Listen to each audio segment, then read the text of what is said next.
আসসালামু আলাইকুম। আমি প্রায় ২ থেকে ৩ বছর প্রবাসে আছি। যার কারণে স্ত্রীর সাথে নিয়মিত সহবাস করা হয় না বা যৌনমিলন করা হয় না। এতে আমার স্ত্রীর যোনি ছোট হবে কিনা বা আগের থেকে অনেকটা সংকুচিত হয়ে আসবে কিনা। এছাড়া অনেক মেয়েরা জানতে চেয়েছিলেন যে কতদিন স্বামীর সাথে সহবাস না করলে বা যৌনমিলন না করলে আমাদের যোনিটা ছোট হবে বা স্ত্রী অঙ্গটা ছোট হয়ে যাবে। তো বন্ধুরা, চলুন মূল আলোচনায় চলে যাই। স্বাভাবিকভাবে আমাদের দেশের নারী-পুরুষদের নিজেদের প্রাইভেট পার্ট বা যৌনাঙ্গ নিয়ে সঠিক ধারণা না থাকার কারণে অবচেতন মনে তারা এই ধরনের মতো প্রশ্নগুলো তাদের মনের মাঝে চলে আসে। তারা মনে করেন বা ভাবতে থাকেন যে দীর্ঘদিন সহবাস না করলে হয়তো যোনিটা ছোট হয়ে যাবে। কিন্তু মূল বিষয়টা কিন্তু একদমই এরকমের না।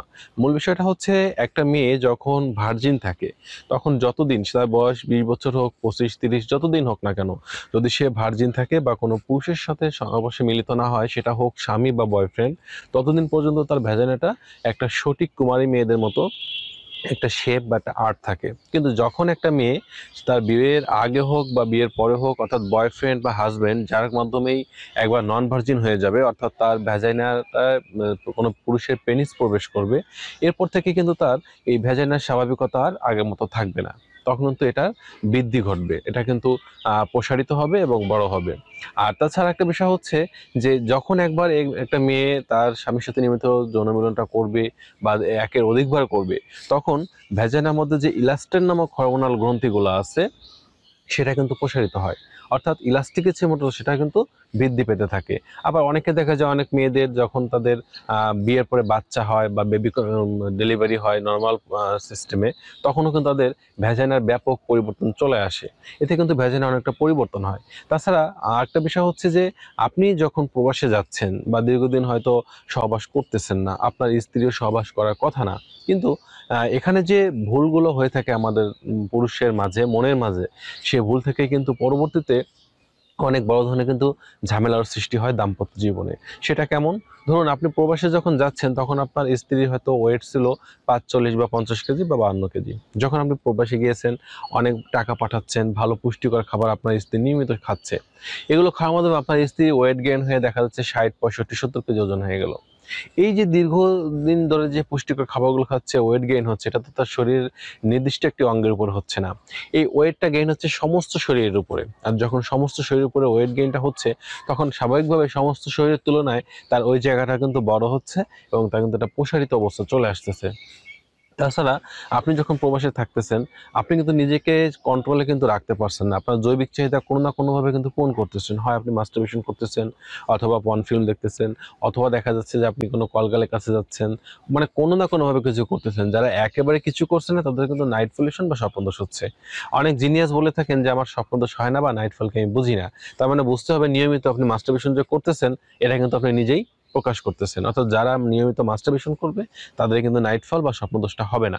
এখন বিষয়টা হচ্ছে আপনি কোনো না কোনোভাবে যেমন আপনার জৈবিক চাহিদা পূরণ করতেছেন, অনেকে বলেন মাস্টারবেশন খুব কম করি। কম করি বলতে কতটুকুন কম করি? হয়তো সপ্তাহে ১ দিন করতেছেন অথবা ১৫ দিন পরে একবার করতেছেন। কোনো না কোনোভাবে কিন্তু আপনি করতেছেন, বসে থাকতেছেন না। যারাই প্রবাসে আছেন, কেউ বলতে পারবেন না যে আপনি প্রবাসী থেকে মাস্টারবেশন করতেছেন না, আপনি কোনো জৈবিক চাহিদা কোনোভাবে পূরণ করতেছেন না। এখন বিষয়টা হচ্ছে আপনি যখন বিকৃত যৌনাচারে লিপ্ত হচ্ছেন, লিপ্ত হয়ে আপনার পেনিসে কিন্তু নাজুকতা নিয়ে আসতেছেন, নিশ্চিততা ভাবটা নিয়ে আসতেছেন। যখনই আপনার পেনিস নাজুকতা হচ্ছে, নিশ্চিততা ভাব চলে আসতেছে, এরপর থেকে কিন্তু আপনার পেনিসটা সংকুচিত হয়ে যাচ্ছে, তার স্বাভাবিকতাটা হারিয়ে যাচ্ছে।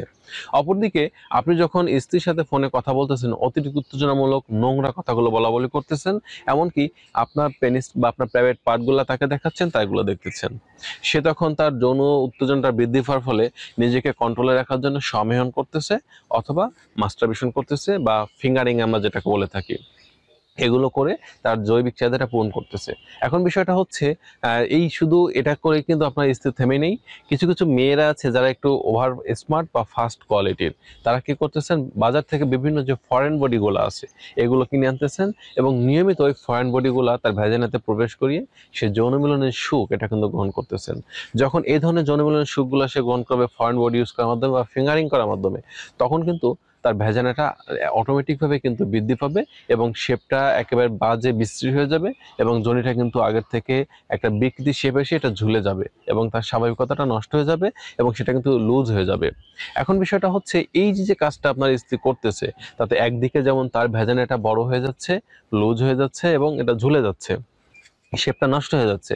অপরদিকে প্রবাসী থেকে আপনিও কিন্তু আপনার পেনিসটা মাস্টারবেশন করার সময় বিভিন্ন বিকৃত যৌনচালিত হওয়ার কারণে এটাকে সংকুচিত করে ফেলছেন বা ছোট করে ফেলছেন। যখনই আপনি দেশে আসছেন তখনই আপনার যে আকাঙ্ক্ষা নিয়ে আপনি আসতেছেন যে আমার মনে হয় যে আমার পেনিসটা হয়তো আমার স্ত্রীর ভ্যাজানাতে প্রবেশ করলে বেশ একটা ছোট হবে বা টাইট আমি অনুভব করব, এটা কিন্তু কখনোই সম্ভব হবে না। হ্যাঁ, যদি এমনটা হয় যে আপনার স্ত্রী হয়তো কোনো পুরুষের সংস্পর্শে যায়নি, কোনো পরকীয়া সম্পর্কে লিপ্ত হয়নি, কোনো ফরেন বডি ইউজ করেনি, কোনো প্রকার মাস্টারবেশন বা সমেহন ফিঙ্গারিং কিছুই করেনি, নিজেকে যেভাবে হোক ইসলামী শরীয়ত অনুযায়ী থেকে রোজা রেখে, খাবার কম খেয়ে বা বিভিন্ন ভালো কাজ করে নিজেকে নিয়োজিত রেখেছিল, কোনো প্রকার এই ধরনের কাজে লিপ্ত হয়নি, সেক্ষেত্রে আপনার স্ত্রী ভ্যাজাইনা কিছুটা টাইটিং হতে পারে, কিন্তু ছোট হওয়া কখনো কোনোদিন সম্ভব না। কারণ এটা একবার সহবাস করার ফলে এর মধ্যে যে সান্দিক একটা পতন হয় বা সান্দিক যে একটা পরিবর্তন হয়, এই পরিবর্তনের মাধ্যমে কিন্তু জায়গাটা ব্যাপক বৃদ্ধি পেতে থাকে। এরপর থেকে একটা মেয়ে যত তার বয়স বাড়তে থাকে, শরীরের সকল জায়গার স্বাভাবিক একটা বৃদ্ধি যেমন হতে থাকে, সেই একই বৃদ্ধি অনুযায়ী তার ভ্যাজাইনা পরিবর্তন হয় এবং এটা কিন্তু বড় হয়। তবে যদি কোনো মেয়ে দীর্ঘদিন সহবাস না করে বা সহবাস জাতীয় কোনো কাজ থেকে বিরত থাকতে পারে, তাহলে এই জায়গাটার পরিবর্তন হওয়ার মাধ্যমে টাইটিং হতে পারে এবং এই জায়গাটার বেশ উন্নতি হয়ে থাকে। জাস্ট এতটুকুনি কিন্তু পরিবর্তন হবে। এজন্য যে সকল বিশেষ করে প্রবাসী যারা আছেন তাদের মনে কিন্তু প্রশ্নগুলো বেশি থাকে, তারাই প্রশ্নগুলো বেশি করে থাকেন। আর তাদের জন্য কিন্তু আজকে ভিডিওটির মূল উদ্দেশ্য ছিল যে আসলে একজন মেয়ে যখন নন ভার্জিন হয়ে যায় তার ভ্যাজাইনা কিন্তু কখনো কোনোদিন আর ছোট হয় না, ছোট হওয়া সম্ভব না। জাস্ট এটা ভিতরে পরিবর্তন আসে এবং এটা দেখা যায় টাইটিং একটা অবস্থায় ফিরে আসে। তো বন্ধুরা, এই ছিল আজকের বিষয়। আশা করি বিষয়টি বুঝতে পেরেছেন। তো ভিডিওটি ভালো লাগলে লাইক দিতে পারেন, বন্ধুদের মধ্যে শেয়ার করতে পারেন। যাক মতো চ্যানেলে সাবস্ক্রাইব করেন, চ্যানেলে সাবস্ক্রাইব করতে সাথে থাকবেন। আজ এ পর্যন্তই, আল্লাহ হাফেজ।